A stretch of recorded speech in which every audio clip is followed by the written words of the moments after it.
لا يكلف الله نفسا إلا وسعها.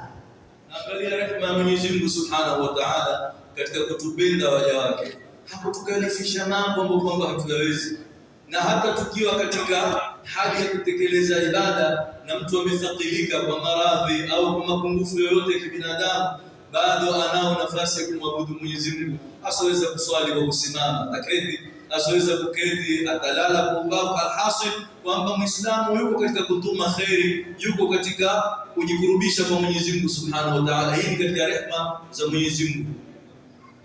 ما تريد أن تتوضأ تتيمم، ما تريد أن تصوم تروي أو تبدأ بالصيام ثم تفطر، وشرع الله واسع.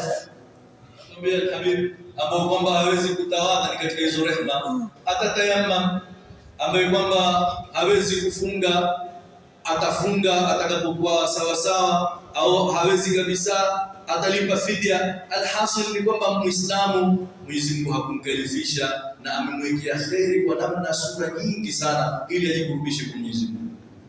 ربك سبحانه وتعالى خلق الملائكة واليوم خلقهم وهم منهم قائم لله، واليوم خلقوا إذا تقوم القيامة وهو قائم لله بعباده، ومنهم راكع اليوم خلقه الله بعباده وهو راكع، ومنهم ساجد ومنهم جالس، وأنت يجعل لك صلاة واحدة ويجعل لك فيها أي الملائكة القائمين على القيام في صلاته، وأيضا الملائكة الراكعين عندك الركوع في صلاتك، عندك الملائكة الساجدين عندك سجود في صلاتك، عندك الملائكة جالسين عندك جلوس في صلاتك.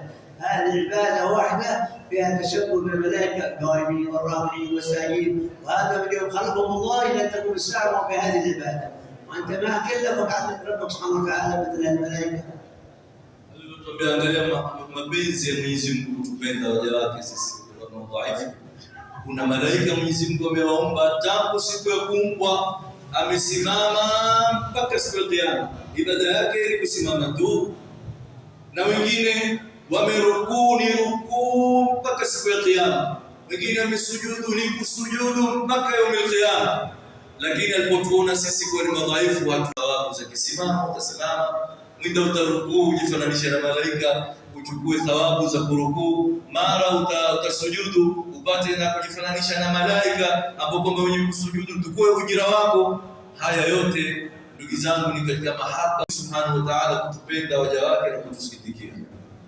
كلنا نخوف عن الجنة لأن ما هي بسيطة، على أن سلعة الله غالية، على أن سلعة الله هي الجنة، فلهذا علينا أن نستعيد الجنة بالعمل الصالح.